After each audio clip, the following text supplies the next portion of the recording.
This is Runaways number 10. I did Runaways number 9. It was absolutely the worst comic book I have ever read in my entire life, and I have read a lot of them. This one gets slightly better, but it was so bad. I don't want to say the art, the design, the overall design and the overall layout of the book was so bad that it forced me to take notes. I still think Rainbow Rowell, you should resign. You need to resign. This is not a Marvel book. This is not carrying on the Marvel legacy. Let's get to the notes. Okay, right here. I put a note. Rainbow Rowell, you need to apologize to Brian K. Vaughan for what you're doing to the Runaways. The Runaways used to be really cool.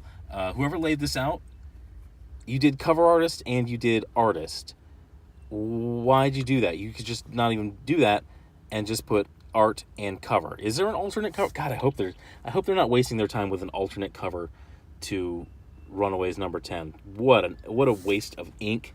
What a waste of an artist's time.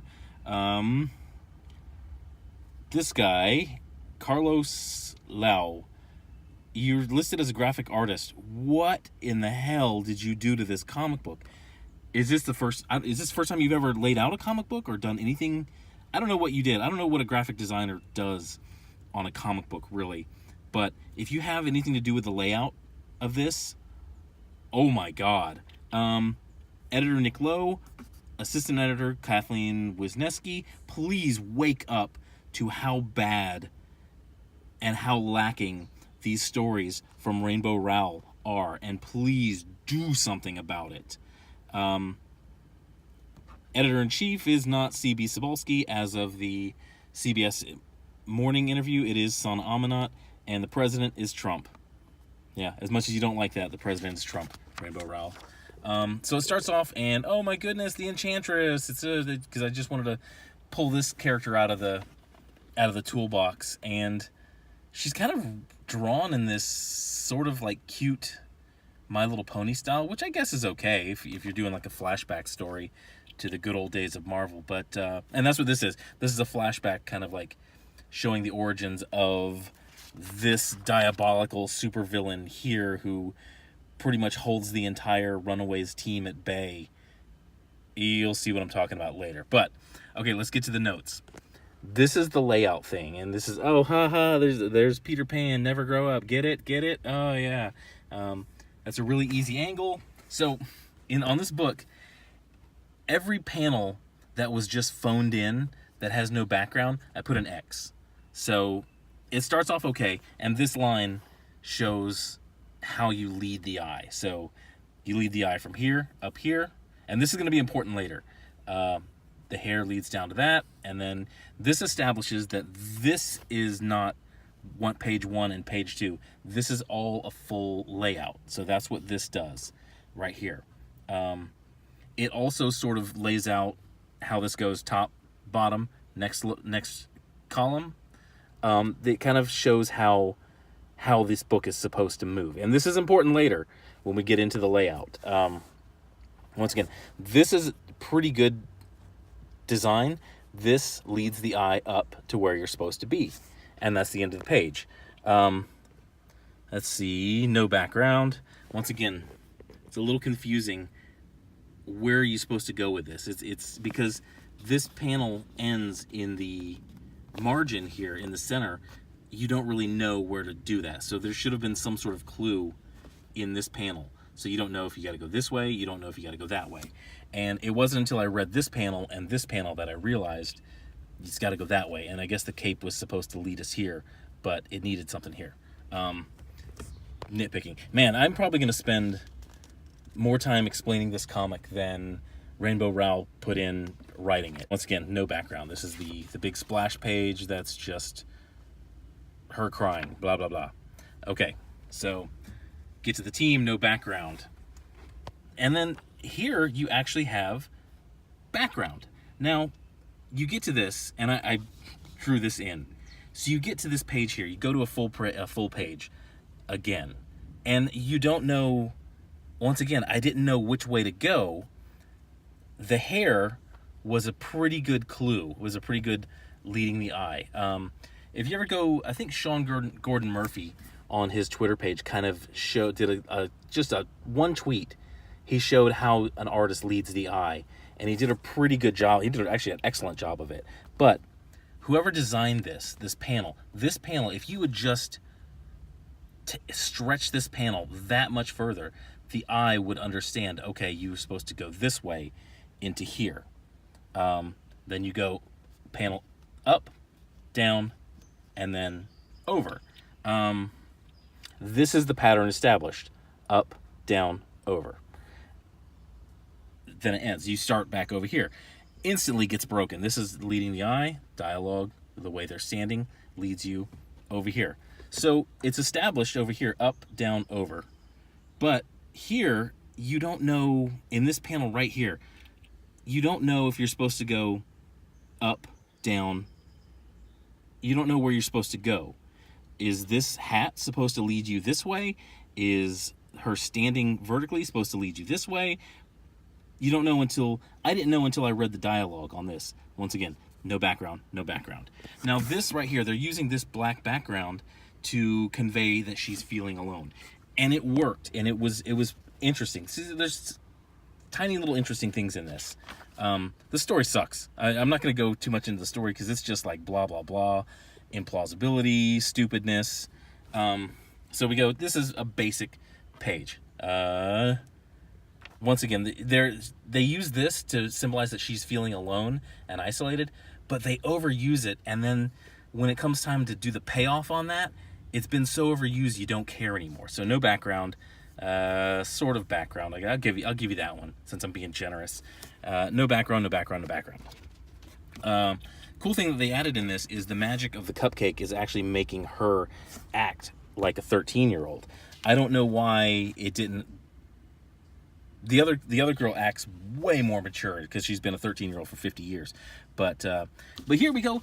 There's really, look at this. They did the interiors of the Volkswagen bus.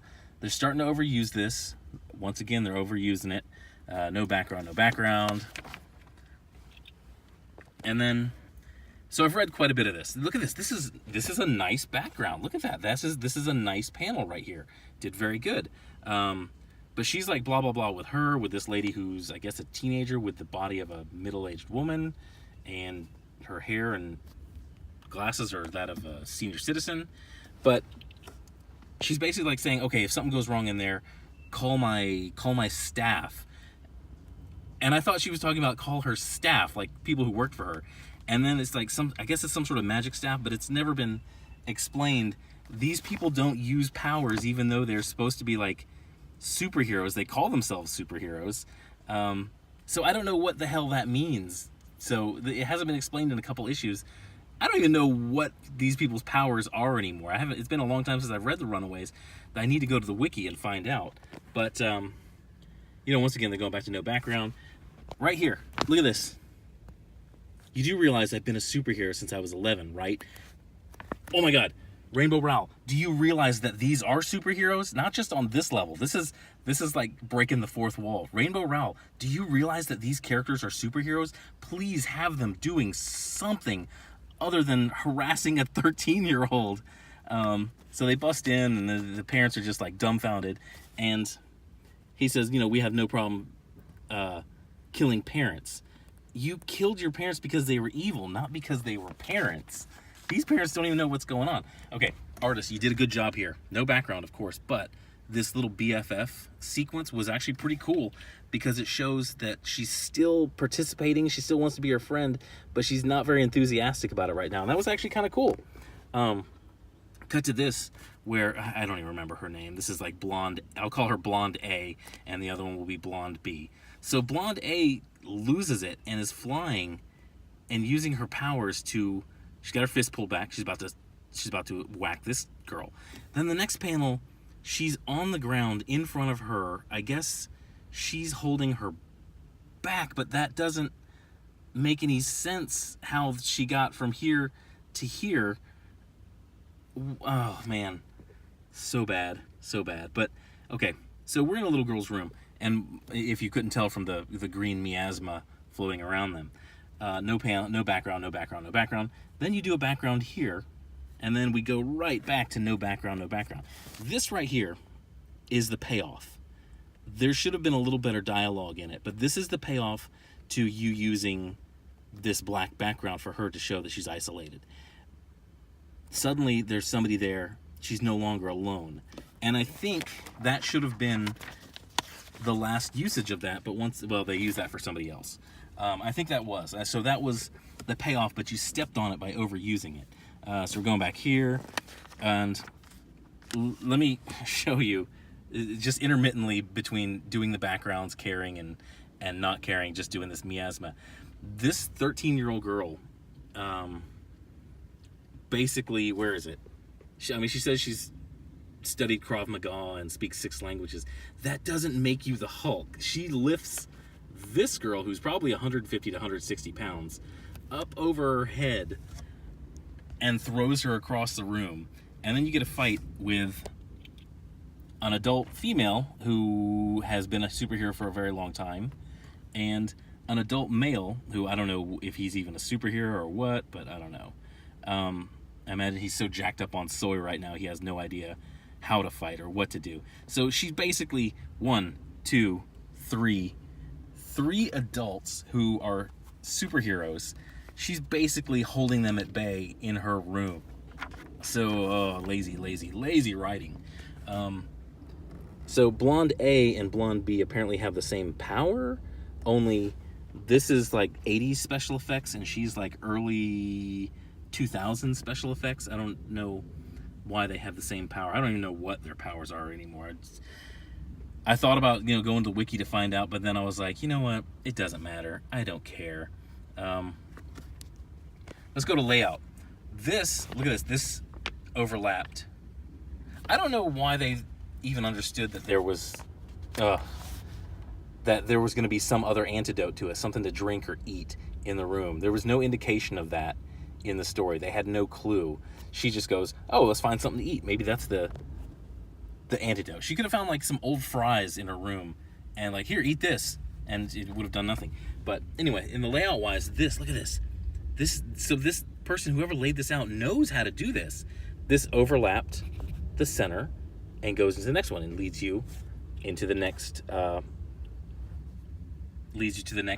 panel, the way your eye is supposed to go, leading the eye, which is not done very often.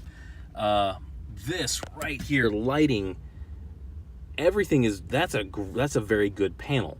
And I don't know if it's a good panel or if all the other panels and layout is just so trash that it was really striking. But the lighting, the panel, the way it's laid out.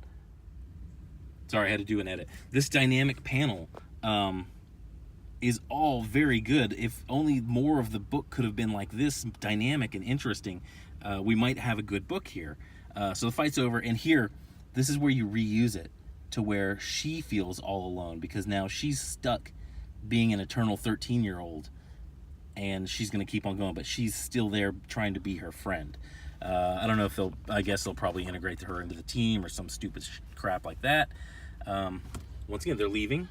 Look at that. They used backgrounds. They're actually pretty. They did the interior of the bus, although they didn't do anything in the windows. This is the breakup scene and I read in a preview, like, this is a breakup scene of a fan favorite couple in the Marvel Universe. I'm like, I don't even know. I'm calling them Blonde A and Blonde B. I don't even know who they are. Interesting. That's kind of a cool lighting effect the way they did here. And the darkness, they reused the darkness to make her feel alone, but they used it too early right here. They should have used it only here. But that's the end. Here's some, I guess, fake letters that people write, and there's the gutter outside of my car, and that's where that book belongs. I'll say it again, Rainbow Rowell, please quit. You're not a comic book artist. You're not a comic book writer. But I do have to say thank you, Rainbow Rowell, for inspiring me to write comic books, which I finished my first, starting my second. But yeah, thanks for watching. I'm coming on 15 minutes now. Thanks for watching. I'm Nerdicane. Hit a like, hit a subscribe, hit me here or on Twitter, and have a good day. Don't read this book, it's awful.